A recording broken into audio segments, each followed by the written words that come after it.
ನೀರಿಗಾಗಿ ಇಷ್ಟು ದೊಡ್ಡ ಮಟ್ಟದ ಹೋರಾಟವನ್ನ ಇಷ್ಟು ಜನ ಸೇರಿಸಿ ಮಾಡಿದಂತ ಹೋರಾಟವನ್ನ ನಾವು ನೋಡಿರ್ಲಿಲ್ಲ ಅನ್ನುವಂತ ಮಾತನ್ನ ಇಲ್ಲಿರುವಂತಹ ಬಂಧುಗಳು ಹೇಳ್ತಾ ಇದ್ರು. ಹಾಗಾಗಿ ಬಹಳ ಗಂಭೀರವಾದ ಹೋರಾಟ. ಇದನ್ನ ರಾಜಕಾರಣಿಗಳು ಅಧಿಕಾರಿಗಳು ನೋಡಿ ಎಚ್ಚೆತ್ತುಕೊಳ್ಬೇಕು. ಕೋಲಾರ ಅವಿಭಜಿತ ಕೋಲಾರ ಜಿಲ್ಲೆಗೆ, ಬೆಂಗಳೂರು ಗ್ರಾಮಾಂತರ ಜಿಲ್ಲೆಗೆ ಬೆಂಗಳೂರಿನ ಕಕ್ಕಸ್ ನೀರನ್ನ ಕೊಡಬಾರದು. ಯಾವುದೇ ದೊಡ್ಡ ದೊಡ್ಡ ನಗರಗಳ ಅಕ್ಕಪಕ್ಕದಲ್ಲಿರುವಂತಹ ಊರುಗಳು ಆ ದೊಡ್ಡ ನಗರಗಳ ತಿಪ್ಪೆಗಳಾಗಲಿ ಅಥವಾ ದೊಡ್ಡ ನಗರಗಳ ಕಕ್ಕಸ್ ಗುಂಡಿಗಳಾಗಲಿ ಅಲ್ಲ. ನಾನು 11 ವರ್ಷದಿಂದ ಜೈಲಿಗೆ ಹೋದಾಗ ಮಂಡೂರಿನಲ್ಲಿ ಕಸದ ವಿಚಾರವಾಗಿ ಹೋರಾಟ ಮಾಡಿದ ಕಾರಣಕ್ಕಾಗಿ ನಾನು ಜೈಲಿಗೆ ಹೋಗಿದ್ದೆ. ಅಲ್ಲಿ ಮಂಡೂರಿನಲ್ಲಿ ನಿಮ್ಗೆ ಜ್ಞಾಪಕ ಇರಬಹುದು, ಅಲ್ಲಿ ಆ ಊರಿಗೆ ಹೆಣ್ಣು ಮಕ್ಕಳನ್ನ ಕೊಡ್ತಾ ಇರ್ಲಿಲ್ಲ, ಮದುವೆ ಮಾಡ್ಕೊಳ್ತಾ ಇರ್ಲಿಲ್ಲ. ಆ ಊರಿನ ಹೆಣ್ಣು ಮಕ್ಕಳನ್ನ ಮದುವೆ ಮಾಡ್ಕೊಳ್ತಾ ಇರ್ಲಿಲ್ಲ. ಏನು ಸೊಳ್ಳೆ ಪರದೆ ಒಳಗಡೆ ಊಟ ಮಾಡ್ತಾ ಇದ್ರು. ಗರ್ಭಿಣಿ ಆದ ತಕ್ಷಣಕ್ಕೆ ತವ್ರ ಮನೆ ಕಳಿಸ್ತಾ ಇದ್ರು, ಗರ್ಭಪಾತ ಆಗುತ್ತೆ ಇನ್ನೊಂದಷ್ಟು ದಿವಸ ಇಲ್ಲೇ ಇದ್ರೆ ಅಂತ. ಇಂತಹ ಒಂದು ಕೆಟ್ಟ ವಾತಾವರಣವನ್ನ ಬೆಂಗಳೂರು ನಗರದ ರಾಜಕಾರಣಿಗಳು ನಮ್ಮ ರಾಜಕಾರಣಿಗಳೇ ನಮಗೆ ಸೃಷ್ಟಿ ಮಾಡಿದ್ದಾರೆ. ಹಾಗಾಗಿ ನೀವು ಯಾವುದೇ ಕಾರಣಕ್ಕೂ 3 ಹಂತದಲ್ಲಿ ಶುದ್ಧೀಕರಣವಲ್ಲದ ನೀರು ನಿಮ್ಮ ಜಿಲ್ಲೆಗೆ, ನಿಮ್ಮ ತಾಲೂಕಿಗೆ, ನಿಮ್ಮ ಹಳ್ಳಿಗೆ ಬರದೇ ಇರುವಂತೆ ನೋಡ್ಕೊಳ್ಳೋದು ನಿಮ್ಮ ಮತ್ತು ನಿಮ್ಮ ಮಕ್ಕಳ ಹಿತ ಅದರಲ್ಲಿದೆ. ದಯವಿಟ್ಟು ಇದನ್ನ ಗಮನದಲ್ಲಿಟ್ಕೊಳ್ಳಿ. ಅಡ್ಡ ಹಾಕಿ ಯಾವುದೋ ನೀರು ಸಿಕ್ತು, ಆ ರಮೇಶ್ ಕುಮಾರ್ ಅವರು ಹೇಳಿದ್ರು ನೋಡಿದೆ, ಬಹಳ ಬೇಜವಾಬ್ದಾರಿ. ಆ ಮನುಷ್ಯ ಸ್ಪೀಕರ್ ಆಗಿದ್ದಾಗಲೂ ಅಲ್ಲಿ ಕೂತ್ಕೊಂಡೇ ಬೇಜವಾಬ್ದಾರಿ ಮಾತಾಡಿದ್ರು. ಅವರು ಹೇಳಿದ್ದನ್ನ ನಾವು ನೋಡಿದ್ದೀವಿ. ಯಾವುದೋ ಒಂದು ನೀರು ಬಂದ್ರೆ ಸಾಕು, ಏನು ವಿಷ ಕೊಡ್ತೀರಾ ಸ್ವಾಮಿ? ನೀರು ಅಂತ ಕೇಳಿದವರಿಗೆ ವಿಷ ಕೊಡ್ತೀರಾ? ತೆಲುಗು ಗಂಗಾ ಯೋಜನೆ ಇವತ್ತಲ್ಲ, ಮೆಡ್ರಾಸ್ ತನಕ ಕೃಷ್ಣಾ ನದಿ ನೀರನ್ನ ಮೆಡ್ರಾಸ್ ತನಕ ಹರಿಸಬೇಕು ಅಂತ ಹೇಳಿ ಆವತ್ತಿಗೆ ಕೃಷ್ಣಾ ನದಿ ನೀರಿಗೆ ತೆಲುಗು ಗಂಗಾ ಅಂತ ಯೋಜನೆ ಇಟ್ಟು NTR ಮಾಡಿದ್ರು. ಇಲ್ಲೇ ಪಕ್ಕದಲ್ಲಿ 25-30 ಕಿಲೋಮೀಟರ್ ಹೋಗ್ತಾ ಇದೆ. ಅದು ಇಲ್ಲಿ ಎಲೆಕುಪ್ಪಂ ತನಕ ಬಂದಿದೆ. ಇಲ್ಲೇ 15 ಕಿಲೋಮೀಟರ್ ದೂರದ ಪಂಪಂಗೆರೆ ಆದ್ಮೇಲೆ ಬಾಗ್ಲೂರಿಗೆ ಕೊಡೈಕೆನಾಲಿಂದ ನೀರು ಬರ್ತಾ ಇದೆ, ಹೊಗೆನಕಲ್ ಫಾಲ್ಸ್ ಇಂದ ನೀರು ಬರ್ತಾ ಇದೆ. ಯಾವ ನದಿ ಇದು? ಕಾವೇರಿ ನದಿದು. ಇಲ್ಲಿ 15 ಕಿಲೋಮೀಟರ್ ತನಕ ಕುಡಿಯೋ ನೀರು ಅಲ್ಲಿಂದ ಕಳಿಸ್ತಾ ಇದ್ದಾರೆ. ಇಲ್ಲಿ ಪಕ್ಕದಲ್ಲೇ 300-400 ಕಿಲೋಮೀಟರ್ ದೂರದಿಂದ ತೆಲುಗು ಗಂಗಾ ಯೋಜನೆಯಲ್ಲಿ ನೀರು ಬರ್ತಾ ಇದೆ. ಆದರೆ ನಮ್ಮದೇ ನದಿಯ ಹೆಚ್ಚುವರಿ ನೀರನ್ನು ನಮಗೆ ಬಳಕೆ ಮಾಡಿಕೊಳ್ಳಲಾರದಂತಹ ಒಂದು ಅಯೋಗ್ಯ ಸ್ಥಿತಿ ಇದೆ. ಯಾಕೆಂದ್ರೆ ಅದು ನಮ್ಮ ರಾಜಕಾರಣ ಭ್ರಷ್ಟವಾಗಿದೆ.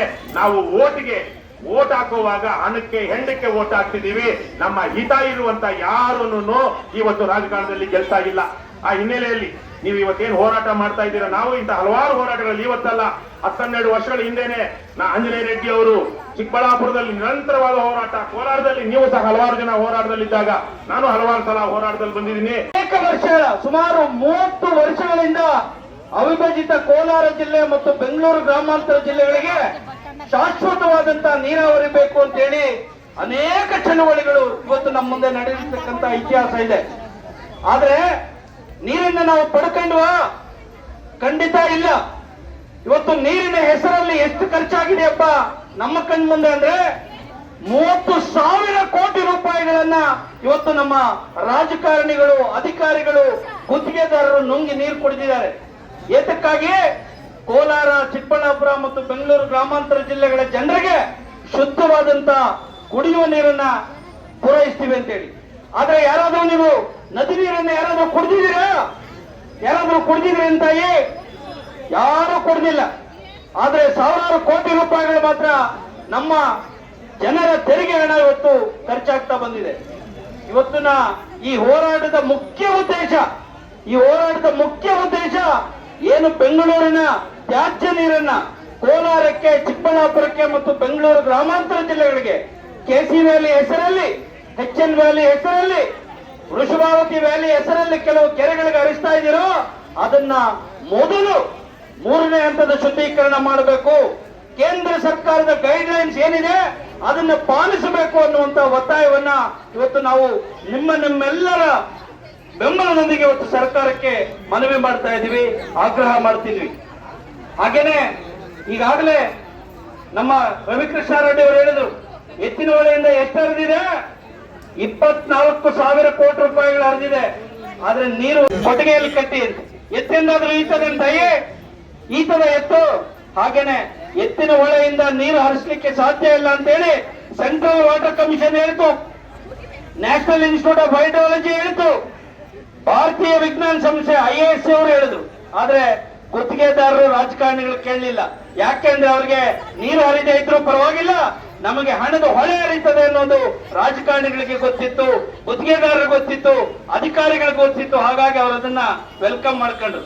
ಇವತ್ತು ನೋಡಿ, ಕೃಷ್ಣಾ ನದಿ ನೀರು ನಮ್ಮ ಹಿಂದೂಪುರದಿಂದ ಕುಪ್ಪಂವರೆಗೂ ಹರಿತಾ ಇದ್ದಾರೆ. ಅವ್ರು ಯಾರಾದ್ರೂ ಹೋರಾಟ ಮಾಡಿದ್ರ?